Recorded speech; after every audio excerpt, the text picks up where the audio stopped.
Hi guys, so today I'm going to be doing my November wrap-up. I almost said March, I don't know why. My November wrap-up. I read 8-ish books in November. I say ish because the first book that I read was only about 15 pages. It's from this little anthology called The World's Best 100 Detective Stories, Volume 4, and the story was called The Adventure of Johnny Waverly by Agatha Christie. Since it was so short, I can't really give you a synopsis for it. And because of the same reason, I found it really difficult to come up with a final rating for it, because was it a really clever mystery novel? Yes, but was I super invested in the characters or the story? No, because it was so short. I ended up giving it 3 stars, but yeah, it was kind of hard to rate it because, first of all, fitting such a clever mystery novel into such a short amount of pages is just props to Agatha Christie, because that's really good. The next book that I read was Haunting the Deep by Adriana Mather. This is the sequel to How to Hang a Witch, but this book is about Titanic, which I've never actually seen the Titanic film, but I actually really enjoyed that whole aspect of this. So if you know of any other like Titanic books, let me know in the comments down below. I gave this book 3.75 out of 5 stars, which is the same rating that I gave the first book in the series. With this one, I found that I enjoyed the plot a lot more, but the characters irritated me a lot more in this book, especially the romance.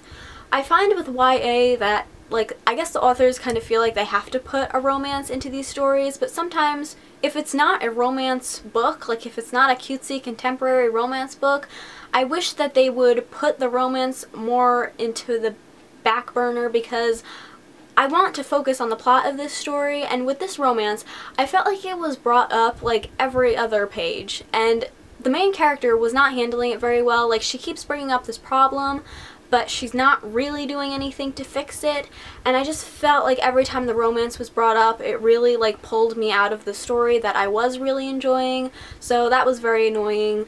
But yeah, overall I did really enjoy this book. It kept me very entertained for a couple of days. The book I read, or rather I finally finished reading, was Don't Look Now and Other Short Stories by Daphne du Maurier. As you guys know, I absolutely loved Rebecca by Daphne du Maurier, but I have to say this book kind of let me down. This is a collection of 5 short thriller stories. I'm reading this over a couple of months because I've just been reading a story here or there, but overall, I gave this book 2 stars. With any kind of short story collection, there are ones that I enjoyed more than others, but I don't think I gave any one more than 3 stars individually. Most of these stories, I just found that I was confused, or some of them were just a little bit far-fetched for me, or I didn't understand the ending, or I just didn't really understand the point of the story in the first place. So yeah, I had a lot of trouble with this, but oh well. This book I read, I had to read for school, and that's To Kill a Mockingbird by Harper Lee. This is another book that I had a really hard time coming up with a final rating for it. The message and the meaning behind this book I really loved, but on a more entertainment level rating, for the majority of this book I was bored out of my mind. Whenever somebody told me what this book is about, they always said that it was about a man who defends a colored man in court. And that's like, it's like the main point of the story, but it's a very small portion of the actual story. And when I found out that this book was narrated by this like little girl, I was like, well, this is different. It was really not what I was expecting at all with the like synopsis that people had been giving me. And unfortunately, I found that main character to be really an annoying narrator, and it mainly follows her and her brother Jem, and I just found both of them to be really annoying. The part that I actually did really like was the part when they were actually in court, and you could kind of forget that it was being narrated by anybody, and you just got to hear these people talking.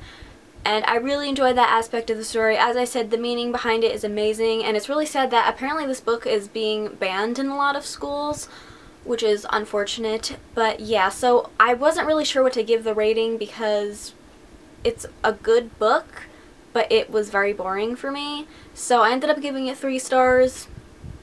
So yeah. The next book I read was Dead to Me by Mary McCoy. This is a YA mystery novel that is set in Hollywood in the 50s, or like early 40s, I can't exactly remember. She was the main character of Alice, and 4 years previous to the book taking place, her older sister Anne had basically like run away to never be heard of, and then 4 years later Anne is found having been like brutally beaten up and she's in a coma in the hospital, so Alice is trying to figure out where she went when she ran away and who did this to her. I believe I gave this book 3.75 out of 5 stars. For the most part, it was very entertaining. It was a good mystery with a pretty unexpected twist at the end. One of the things that I think could have been better in this book was the descriptions and the world building. Like, this is set in the 50s, which is like a beloved time period for a lot of people.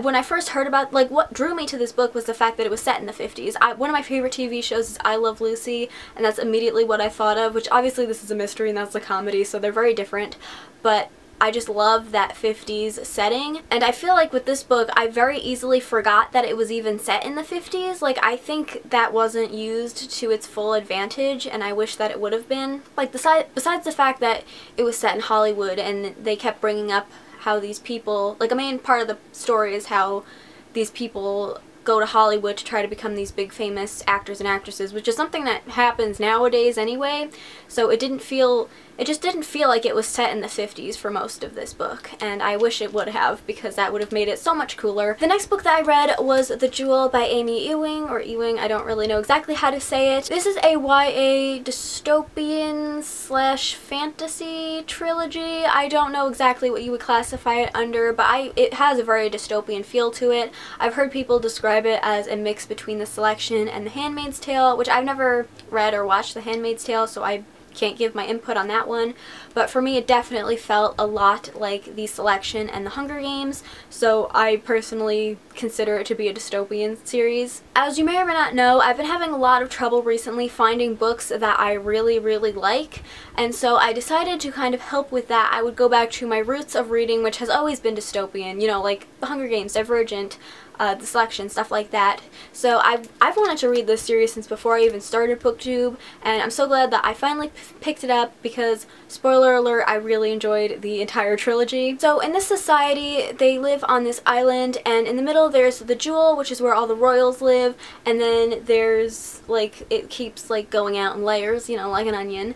And so the next layer is like the bank, which is where all the shops are, and then there's the smoke, which is all the factories, the farm, which is all the farms, and then on the outside there's the marsh, and they just continuously get like poorer and poorer. For whatever reason, the royal people of this society can't have their own children, and so they found out that some of the women from the marsh can still have their children, so they take them and they train them for a couple years, and then they auction them off to different royal families to use as surrogates. So we follow our main character Violet as she gets auctioned off to a duchess. So when I first started this book, I really enjoyed it. It had that dystopian feel to it and like the really fast-paced writing that I really love. It had a lot of Hunger Games similarities, especially when it came to the characters. There was like a prim kind of character, and there was a character that was a lot like Cinna throughout the whole trilogy. So I really liked it, and about 100 pages in, they introduced the love interest, or at least what I thought was going to be the love interest, or who I thought, not what I thought, who I thought was going to be the love interest. And like for a second there, because it was 100 pages in, I thought there wasn't going to be a romance, but it's a dystopian, so of course there's going to be. So they introduced the love interest, and I really liked him, but then they introduced a different love interest, and I didn't like him. And so I had a little bit of trouble in like the middle of this book with the love interest, because it very quickly became a main plot point of the story. So I had a little bit of trouble with that, but then the ending happened and I was like, yes, this is that dystopian trilogy we all know I love. We all know I love. So I ended up giving it 4 stars, and so then I moved on to read The White Rose and The Black Key, which is book 2 and 3 in the trilogy. I gave this one 4 stars. I found that this one didn't really have that second book syndrome that a lot of books had. I actually quite enjoyed this one, maybe even a little bit more than the first one. And then this one I gave 4.5 out of 5 stars because I was surprisingly satisfied with the ending, which never usually happens. Usually I'm like, there could have been something better, but I was decently happy with this one. Oh yeah, I was so happy that I finally like found that series again that I really enjoyed, and also like the covers are gorgeous. I mean, they're again very reminiscent of The Selection. You know, if there's a cover with a pretty dress on it, you better believe I'm probably gonna want to read that book. Those were all the books that I read in November. Leave me a comment down below and let me know what your favorite read was in November. Mine was definitely the Lone City trilogy. And yeah, that's that's all for this video. I hope you guys enjoyed it. If you did, please give it a thumbs up and subscribe if you haven't already, and I'll see you in my next one. Bye!